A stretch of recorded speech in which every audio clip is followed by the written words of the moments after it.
السلام علیکم ورحمۃ اللہ وبرکاتہ۔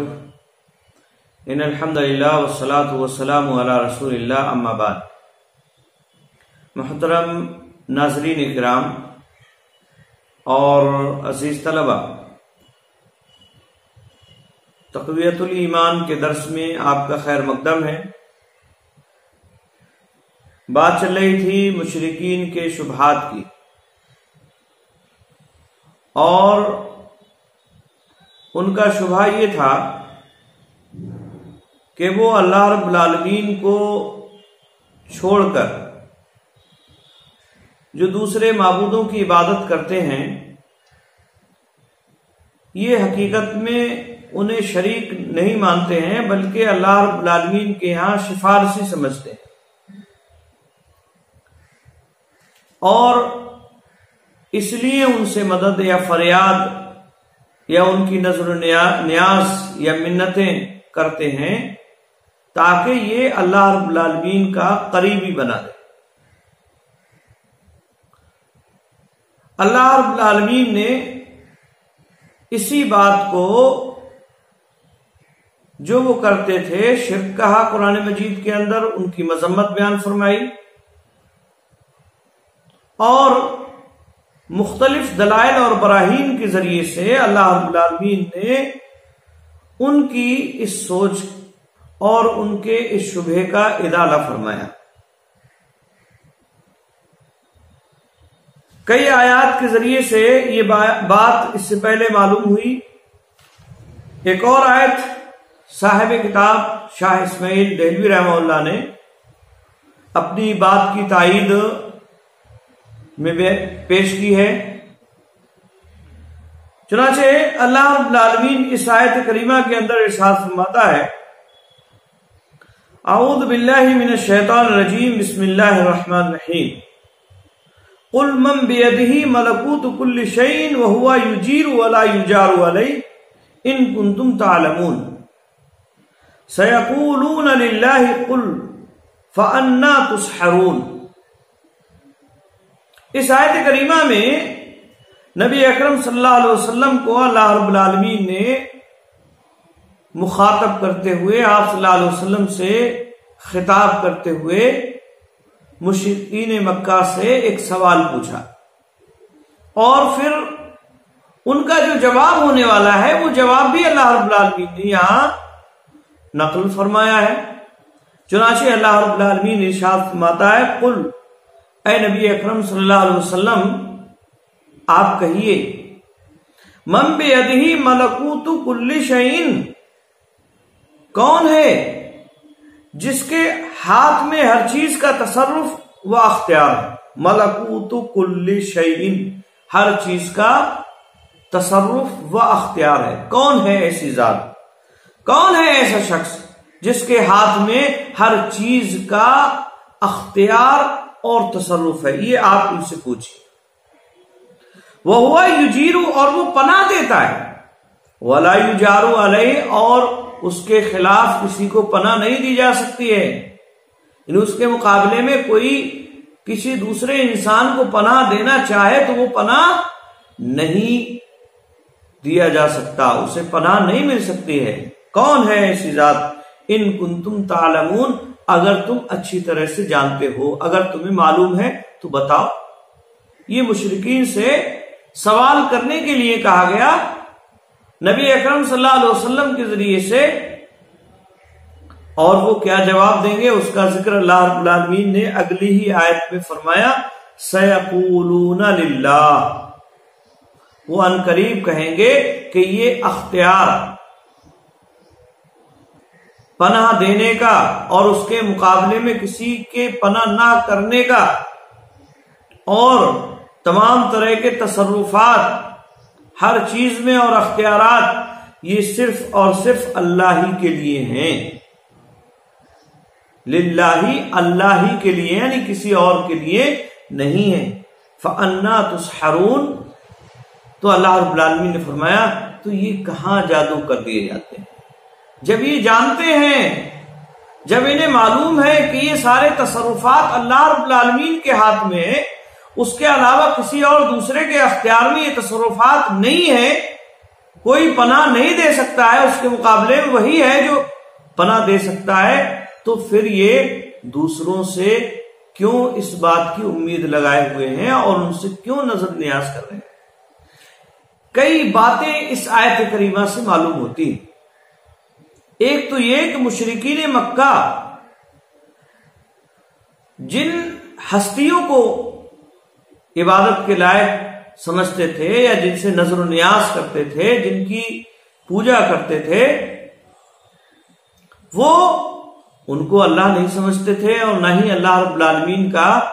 شریک سمجھتے تھے، بلکہ تمام چیزوں میں اللہ رب العالمین ہی کے تصرف اور اختیار کے قائل تھے وہ، بلکہ یہاں تک وہ کہتے تھے کہ اللہ رب العالمین ہی پناہ دیتا ہے، اس کے علاوہ کوئی دوسرا پناہ نہیں دے سکتا ہے، اس کے مقابلے میں کسی کی پناہ نہیں مل سکتی ہے، کسی کو پناہ نہیں مل سکتی ہے، یہ ان کا عقیدہ تھا۔ لیکن اس کے باوجود اللہ رب العالمین نے ان کی مذمت بیان فرمائی، انہیں مشرک کہا۔ یہ مشرکوں کا عقیدہ یہاں اللہ رب العالمین نے اس آیت کریمہ کے اندر بیان فرمایا۔ مصنف کہتے ہیں یعنی اگر مشرکوں سے بھی پوچھا جائے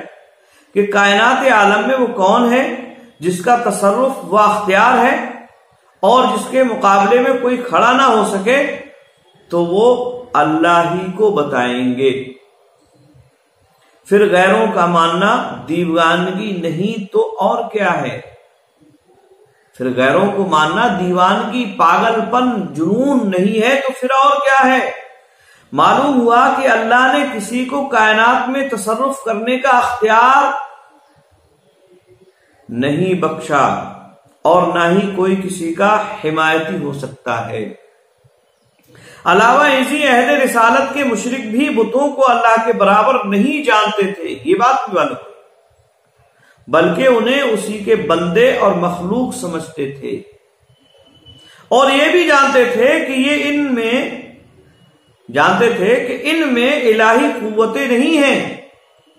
مگر انہیں پکارنا، ان کی منتیں ماننا، ان پر بھیٹ چڑھانا اور انہیں وکیل اور سفارشی سمجھنا ہی ان کا شرک تھا۔ یہاں سے معلوم ہوا کہ جو کوئی کسی سے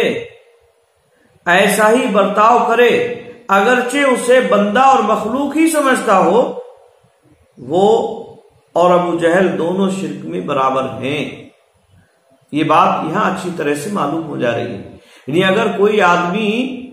اس طرح کا عقیدہ جو مشرکین کا تھا یہ رکھے کہ اللہ رب العالمین ہی حقیقی اختیار کا مالک ہے اور وہی پناہ دے سکتا ہے، اس کے علاوہ کوئی دوسرا پناہ نہیں دے سکتا ہے، لیکن اس کے ساتھ ساتھ دوسروں کو پکارتا ہے اس نظریے سے کہ وہ اللہ کا قریبی کر دے، یا اس نظریے سے کہ اس کے ذریعے سے وہ وسیلہ تلاش کر رہا ہے، ان وسیلے کے طریقوں کو چھوڑ کر جو قرآن اور حدیث سے ثابت ہے، تو وہ ویسا ہی مشرک ہے جیسا کہ مکہ کے مشرک تھے، ابو جہل اور ابو لہب وغیرہ وغیرہ۔ یہ آیت کریمہ اس بات کی دلیل ہے۔ یاد رکھنا چاہیے شرک یہی نہیں ہے کہ کسی کو اللہ کے برابر یا اس کے مقابلے کا مانا جائے، شرک صرف یہی نہیں ہے، یہ اصل میں مشرکین کے دلوں میں پایا جانے والا شبہ ہے کہ وہ یہ سمجھتے ہیں کہ اگر ہم اللہ کا کسی کو شریک بنا دیں گے اس کی ذات میں یا اس کے کام میں تو یہ شرک ہوگا، اس کی ذات یا اس کے کام میں، اس کی ملکیت میں کسی کو شریک ٹھہرا دیں گے تو یہ شرک ہوگا، یہ لوگ سمجھتے ہیں۔ حالانکہ یہ سوچ اور یہ فکر ایک مغالطہ ہے، اور یہ وہی فکر ہے جو مشرکین کو لاحق ہوئی تھی، مشرکین بھی یہی سمجھتے تھے۔ تو اللہ کے برابر یا اس کے مقابلے کا مانا جائے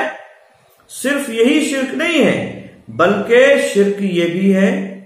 کہ جو چیزیں اللہ پاک نے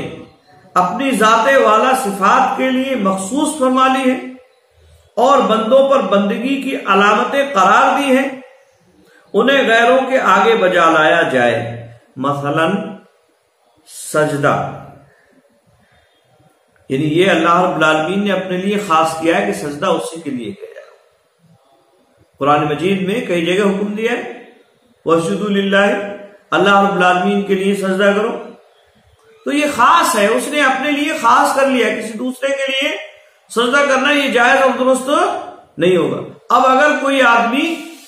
اللہ کے ساتھ کسی دوسرے کا سجدہ کرتا ہے، اگرچہ وہ اس کو اللہ کا شریک نہیں ٹھہراتا، اللہ رب العالمین کی طرح اختیار اس میں نہیں مانتا، لیکن یہ آدمی شرک کر رہا ہے، کیونکہ یہ چیزیں اللہ نے اپنے لیے خاص کی تھی عبادت کی، اور اس نے ان کو اللہ کے علاوہ دوسروں پر فٹ کرنا شروع کر دیا، دوسروں کے ساتھ کرنا شروع کر دیا۔ اللہ کے نام کی قربانی کرنا یہ اللہ نے اپنے لیے خاص کیا ہے۔ اب اگر کوئی غیر اللہ کے لیے قربانی کرتا ہے تو یہ مشرک ہے، یہ شرک کرتا ہے، ایسا آدمی اللہ رب العالمین کی جو عبادت ہے اس کو دوسروں کی طرف لے جا رہا ہے۔ منت، نظر و نیاز ماننا، منتیں یہ صرف اللہ رب العالمین ہی کے لیے ہیں، اسی کے لیے منت اور نیاز مانی جا سکتی ہے، کسی اور کے لیے منت اور نیاز ماننا یہ درست نہیں ہے، یہ اللہ رب العالمین نے اپنے لیے خاص کر لیا۔ نظر و نیاز یہ اللہ رب العالمین ہی کے لیے ہے، کسی دوسرے کے لیے نہیں ہے۔ اب اگر کوئی ان کو کسی دوسرے کے لیے کرتا ہے تو یہ شرک ہے۔ مشکل کے وقت پکارنا اللہ رب العالمین ہی کے لیے جائز اور درست ہے، کسی اور کو مشکل کے وقت میں پکارنا یہ درست نہیں ہے۔ ہاں، جو اختیار کی چیزیں اللہ رب العالمین نے تعاون کے طور پر رکھی ہیں، وہ ایک دوسرے سے تعاون کرنے کا حکم دیا ہے اللہ رب العالمین نے، تعاون علی البر والتقوی حکم دیا ہے اللہ رب العالمین نے، ایک دوسرے کا تعاون کرو نیکی اور بھلائی کے کاموں میں، تو وہ ایک الگ مسئلہ ہے۔ لیکن جو انسان کی طاقت میں نہیں ہے، اس کے اختیار سے باہر کی بات ہے، وہ چیزیں اس سے اختیار کی جائیں، مانگی جائیں اللہ رب العالمین کو چھوڑ کر، تو یہ ہو گیا شرک۔ مشکل کے وقت میں اللہ رب العالمین کو چھوڑ کر کسی دوسرے کو پکارنا۔ اللہ تعالیٰ کو ہر جگہ حاضر سمجھنا یہ بھی اللہ رب العالمین کے ساتھ خاص ہے، یعنی اس کی ذات جو ہے بندوں کے ساتھ ہے، اس کی معیت، اللہ رب العالمین کو ہر جگہ حاضر سمجھنا اور یہ سمجھنا کہ وہ دیکھ رہا ہے، حالانکہ وہ عرش پر مستوی ہے، لیکن اپنے علم کے ذریعے سے، اپنی قدرت کے ذریعے سے، اپنے اختیار کے ذریعے سے، اپنے تصرفات کے ذریعے سے وہ ہر جگہ موجود ہے۔ اس بات کا خیال کرنا یہ اللہ رب العالمین کا اختیار ہے۔ اب یہ چیز ہم کسی دوسرے میں ماننا شروع کر دیں تو یہی شرک ہو جائے گا۔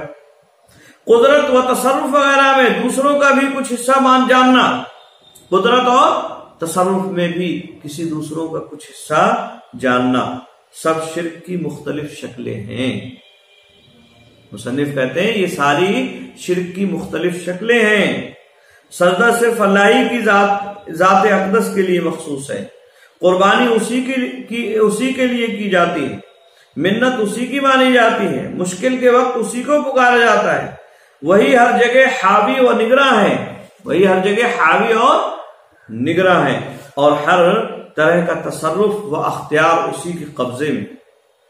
اگر ان میں سے کوئی صفت غیر اللہ میں بھی مانی جائے تو شرک ہے، گو اس کو اللہ سے چھوٹا ہی سمجھا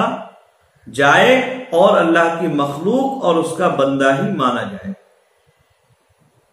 کوئی بھی ہو، اگر ان کو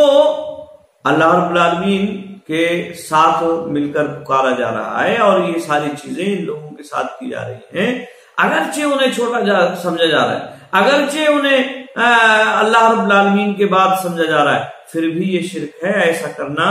یہ درست اور جائز نہیں، یاد رہے۔ پھر یہ معاملہ اگر کسی نبی، ولی، جن، شیطان، بھوت، پری وغیرہ کے ساتھ کیا جائے یہ سارے اس میں سب برابر ہیں، جن ہو، بھوت ہو، پریت ہو، دیوی دیوتا، یہ اسی طرح سے انبیاء اور اولیاء، یہ سارے لوگ اس سلسلے میں برابر ہیں۔ کسی چیز کو اس طرح کا اختیار اللہ رب العالمین نے نہیں دیا ہے، اور اس کی وضاحت بھی آگے آتی ہے، اس کی دلیل بھی آپ کو بیان کی جائے گی۔ تو یہ سمجھ لینا چاہیے اللہ رب العالمین کے جو اختیار ہیں، ان اختیار کو کسی کو بھی سونپ دینا، چاہے وہ اللہ کے مطیع و فرما بردار بندے نیک اور صالح لوگ ہی کیوں نہ ہو، انبیاء اور اولیاء ہی کیوں نہ ہو، اگر ہم نے وہ اختیار ان کو بھی دے رکھے ہیں تو یہ بھی شرک میں آئے گا، اور اس طرح کے اختیار اللہ رب العالمین نے کہیں اپنی کسی مخلوق کو نہیں دیا ہے۔ ظاہر سی بات ہے مشرکین کے تعلق سے ابھی بات یہاں آئی، اب آگے انشاءاللہ العزیز اگلے درس میں اور مزید یہود و نصارہ سے متعلق بات آئے گی، جو ظاہر سی بات ہے انبیاء اور ان کی امتوں میں جو نیک اور صالح لوگ تھے ان کو پکارتے تھے، ان کو اس طرح کا درجہ دیا کرتے تھے۔ آج کے لیے بس اتنا ہی۔ السلام علیکم ورحمۃ اللہ وبرکاتہ۔